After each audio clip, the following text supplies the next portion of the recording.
A lot of news lately where good people, Christian people, have failed publicly because of their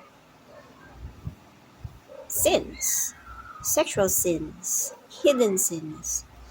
So ito yung mga panalangin ko sa mga kakilala kong nagsisilbi sa mga simbahan.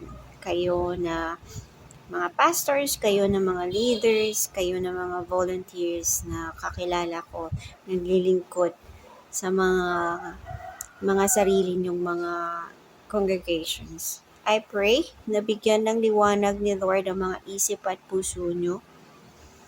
At ang liwanag niya ang siyang gagabay sa inyo para hindi kayo madapa, hindi kayo matisod, hindi kayo makulong sa pagkakasalang sexual.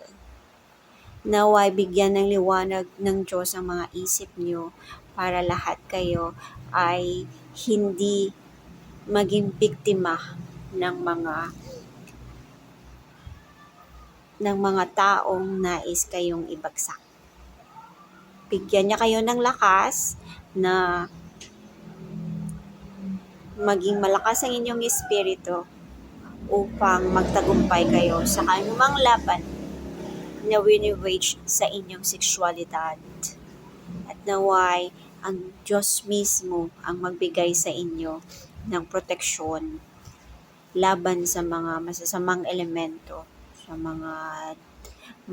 mga hindi nakikita na nagbibigay ng kung anumang masamang pagnasasalamat. Mabuhay kayo ng may takot sa Diyos at piliin nyo ang mga bagay na mayroong halaga sa eternidad, hindi lamang sa kung anong moment nyo sa ngayon. Naway palayain kayo ni Lord sa anumang taling nilagay sa mga puso at isip nyo, o kung anumang parte ng inyong katawan. In Jesus' name, be free and be healed, and walk in freedom in Jesus' name. God bless you in Jesus' name.